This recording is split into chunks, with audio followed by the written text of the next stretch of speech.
पाटीदार भी मिले मौके को, क्यों कह रहे हैं कि नहीं चाहिए? पता नहीं लग क्या हो गया, लेकिन आपने बड़ी सही बात कही कि रोहित शर्मा की तो प्रिडिक्शन हमने कर ली थी, लेकिन शायद हमको इनके ऊपर प्रिडिक्शन भी कर लेनी चाहिए थी कि ये इतने बनाएगा, ये इतने बनाएगा, क्या पता चल जाते। लेकिन शुभमन गिल, जैसा हमने कहा था कि 100 आ गया है वाइजैक में, लेकिन इसका मतलब ये नहीं है कि फॉर्म में वापसी कर ली है। फॉर्म में वापसी की कोई गारंटी नहीं थी और आज दिखा दिया। 9 गेंदों में 0 डक पर आउट हुए। चौथी बार टेस्ट क्रिकेट में बिना खाता खोले शुभमन गिल आउट हुए।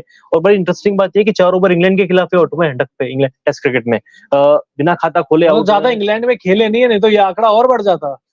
रजत पाटीदार, इनका दूसरा टेस्ट मैच था। पहले मैच में थोड़ा छूट दे दी गई थी कि चलिए पहले मैच में बल्ला नहीं चला, लेकिन शायद राजकोट में इनका बल्ला गरजेगा। लेकिन 15 गेंदे 5 रन 1 चौका 33 का स्ट्राइक रेट, ये भी बड़ी पारी नहीं खेल पाए। यशस्वी जायसवाल, वाइजैक के हीरो, 10 गेंद 10 रन 2 चौके। नेचुरल क्रिकेट खेलना शुरू किया था इन्होंने, 2 चौके भी लगाए, लेकिन शायद थोड़ा टिकना चाहिए था। लेकिन ठीक है, देखिए एक प्लानिंग के साथ आए थे। मुझे लगता है आज के रोहित शर्मा विकेट संभालेंगे और ये काउंटर अटैक करेंगे, और हर बार रन नहीं बना सकते, बहुत सिंपल है। लेकिन हर बार एक सीरीज में केवल एक शतक लगाकर भी आप टीम में जगह नहीं बना सकते, क्योंकि ये चीज हमने देखी है कि सीरीज में 1-2 मैचों में शतक लगा देते हैं, ये बड़ी पारी खेल देते हैं यशस्वी जायसवाल, उसके बाद पूरी सीरीज में ठंडे हो जाते हैं। तो जो निरंतरता के साथ प्रदर्शन है वो करना होगा यशस्वी जायसवाल को। लेकिन जैसे कि आपने गिल के बारे में बात करी, गिल ने कंफ्यूज कर दिया फॉर्म में है कि नहीं है। दूसरे टेस्ट से पहले ये बाद में ये खबर आई थी कि बीसीसीआई ने कहा था कि अगर आपने इस मैच में भी रन नहीं बनाए तो आपको बाहर कर देंगे। उन्होंने कहा मैं अपनी जगह बचा लेता हूँ, अगले टेस्ट में फिर मार्क वुड ने उनको आउट किया। और देखिए मतलब चौथे स्टंप पर फॉरवर्ड डिफेंस शॉट खेलने गए थे और बल्ले का किनारा लगा। विकेट कीपर बेन फोक्स ने कोई गलती नहीं की और बड़ा भारी एज था लक्ष्य, मतलब ये नहीं कि हल्का फुल्का एज लगाओ, बड़ा एज लगा, विकेट गवाई। उसके बाद भी शायद उनको डाउट था कि थर्ड अंपायर के पास जाए या नहीं जाए, मतलब लग रहा था कि शायद जनरली शुरुआत में ये चीज देखी है, और बहुत पूर्व क्रिकेटर भी ये कहते हैं कि जब गेंद स्विंग कर रही हो तो आपको हल्के हाथों से खेलना चाहिए। यहाँ पर तो पूरा सॉलिड वो डिफेंस करने की कोशिश है। और जब से T20 क्रिकेट आया है, मुझे लगता है कि शायद वो जो कहता है ना कि चौथे स्टंप वाली गेंद को छेड़छाड़ की वो चीज है, वो शायद गिल नहीं पूरी टीम इंडिया के साथ है। लेकिन आज रोहित शर्मा ने बड़ा टेम्परामेंट दिखाया। रोहित शर्मा ने शुरुआत में बड़ी वो कहते हैं कि संभल के बल्लेबाजी करी, हालांकि मौके भी मिले, एक DRS लिया, उसमें बच गया, LPW की अपील हुई थी, लेकिन अभी तक कप्तानी पारी खेलते हुए, और अभी भी काम खत्म नहीं हुआ है। काम अभी खत्म क्या हुआ है, अभी तो शायद 20% भी नहीं हुआ काम तो बल्कि शुरू अभी हुआ है, क्योंकि जडेजा और रोहित शर्मा बैटिंग कर रहे हैं। 60 की पार्टनरशिप हो चुकी है। रोहित शर्मा स्क्रीन पर आप देख रहे हैं 74 गेंदे 52 पर नाबाद, 8 चौके 70 का स्ट्राइक रेट। और जो हम लगातार बातें कर रहे थे ना कि रोहित शर्मा भी 11-12 पारियां हो गई हैं। पिछले साल जून जुलाई में वेस्टइंडीज के दौरे पर शतक आया था, अर्धशतक आया था, उसके बाद से कोई 50+ पारी नहीं थी। इनकी बल्लेबाजी को लेकर काफी सवाल उठाए गए। वर्ल्ड कप को छोड़ के लक्ष्य पूरे साल 2023 में ये नहीं चले थे। अफगानिस्तान सीरीज में भी एक आखिरी मैच में 100 आया, पहले 2 मैचों में डक थे। अब शायद रोहित शर्मा फॉर्म में वापस आ रहे हैं धीरे धीरे, कह सकते हैं। क्या कह सकते हैं, मैं ये सवाल ये होना चाहिए, क्या कह सकते हैं, क्योंकि जैसे कि गिल के साथ हो रहा है, एक मैच में रन बना देता है, रोहित शर्मा के साथ भी निरंतरता के साथ प्रदर्शन करने वाला वो इशू है। लेकिन इतने बड़े खिलाड़ी है कि इनको पता है कि एक खराब पैच के बाद जब अच्छी जगह जाते हैं या फॉर्म अच्छी लगती है तो उसके बाद आपको उसको लंबा कैसे खींचना है। तभी रोहित शर्मा इतने सालों से खेल रहे हैं, और मुझे लगता है इस मैच में हमने शतक की प्रेडिक्शन कर दी थी, शतक इसी पारी में आ रहा है।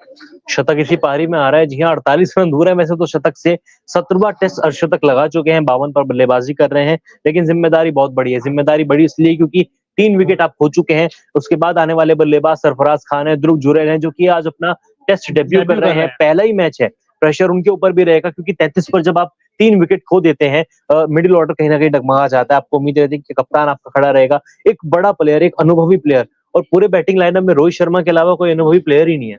बिल्कुल नहीं है, और उसी जिम्मेदारी के साथ खेलते हुए भी रोहित शर्मा। लेकिन रविंद्र जडेजा की भी तारीफ होनी चाहिए। जब विकेट पतझड़ चल रहे थे तो इन्होंने जाकर रोहित शर्मा का न केवल साथ दिया, बल्कि वो विकेट पतझड़ भी रोका और रन भी बनाए। 44 गेंद 23 रन, और ये भी वापसी कर रहे हैं हैमस्ट्रिंग से, क्योंकि पहला मैच हैदराबाद में खेले थे, वहां पर 80 ओवर इन्होंने स्कोर किया था, 100 बना सकते थे, 100 नहीं बनाया। 5 विकेट भी लिए थे पूरे मैच में। वाइजैक टेस्ट मिस किया। क्या होम ग्राउंड पे खेल रहे हैं अपने शायद? हाँ, होम ग्राउंड पे खेल रहे हैं, और यहाँ पे 100 भी लगाया इन्होंने। ट्रिपल 100 भी है शायद उनका डोमेस्टिक में, 2-3 100 उन्होंने ही मारे, ट्रिपल 100 राजकोट में। और आज तो खेल भी नंबर 5 रहे हैं, तो उम्मीद है कि मतलब एक बड़ा 100 आ रहा है, बड़ा 100 आ रहा है, उम्मीद कर रहे हैं। और टीम इंडिया को जरूरत भी है, और कंडीशन अब इतनी टफ नहीं रही। हाँ, ये बात आपको माननी होगी कि शुरुआत का जो 1 घंटा था, वो इतना आसान नहीं था। गेंद बहुत ज़्यादा स्विंग कर रही थी, एंडरसन और वुड की हमने देखा होगा, और जब वुड को इतनी स्विंग मिल रही हो, तो आप समझ सकते हैं कि एंडरसन तो किस तरीके से गेंद को हिला रहे होंगे। विकेट वुड को मिले, लेकिन जो माया जाल बनाया था, वो एंडरसन ने बनाया था। जी हाँ, 7 ओवर 1 मिनट में 19 रन, इकॉनमी 2.70 की, विकेट एक भी नहीं था, जिसमें से 10 लेकिन रन तो वो यशस्वी ने शुरुआत में बना दिए थे। बड़ा सही कहा लक्ष्य ने, जो माया जाल था, जो बाकी 2 विकेट वुड ने चटकाए, उनमें बड़ा रोल प्ले किया जेम्स एंडरसन ने। और आप देख लीजिए मार्क वुड 6 ओवर मिड इन एक में नहीं, 26 रन 2 विकेट, 4.30 की इनको इकॉनमी है। और पिछला मैच नहीं खेले थे, इस बार इंग्लैंड ने फैसला किया कि 2 गेंदबाजों के साथ जाना है, तेज गेंदबाजों के साथ जाना है, और अभी तक रिजल्ट उनके पक्ष में जा रहा है।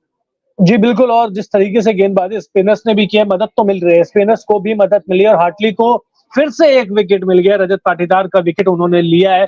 तो इसका मतलब ये है कि अगर भारतीय टीम यहाँ 400 साढ़े 400 रन लगा देती है, तो टीम इंडिया अपने आप को एक थोड़ा सा सेफ जोन में पाएगी। हालांकि क्रिकेट अनिश्चितताओं का खेल है, लेकिन इसके बावजूद एक ऐसी जगह पहुंच जाएगी जहां से वो इंग्लैंड को जल्दी आउट करके मैच जीतने के बारे में सोच सकती है। तो आपको लगता है कि मतलब 450 रन यहाँ से अभी भी बन सकते हैं? क्योंकि रोहित शर्मा है, जडेजा है, सरफराज जुड़े हैं, लेकिन मैं उनको भी कंसीडर नहीं कर रहा हूँ उस तरीके से। देखिए, रोहित है तो मुमकिन है, रोहित है तो मुमकिन है, यानी कि अगर 450 इंडिया को बनाने हैं तो रोहित को कम से कम 180 तो बनाने पड़ेंगे। 180 बनाने पड़ेंगे। और अभी तक जिस हिसाब से टच में दिखे, जिम्मेदारी के साथ खेल रहे हैं, उसको देखते हुए मैं कह रहा हूँ माइंडसेट, और जिस तरीके से सामने से विकेट गिर रहे थे, हताश परेशान दिख रहे थे कि यार यार कैसा शॉट खेल दिया, तो मुझे लग रहा है कि शतक नहीं आ रहा, डैडी 100 आ रही है। डैडी 100 आया, तो लक्ष्य ने प्रेडिक्शन कर दिया कि रोहित शर्मा के बल्ले से डैडी 100 आने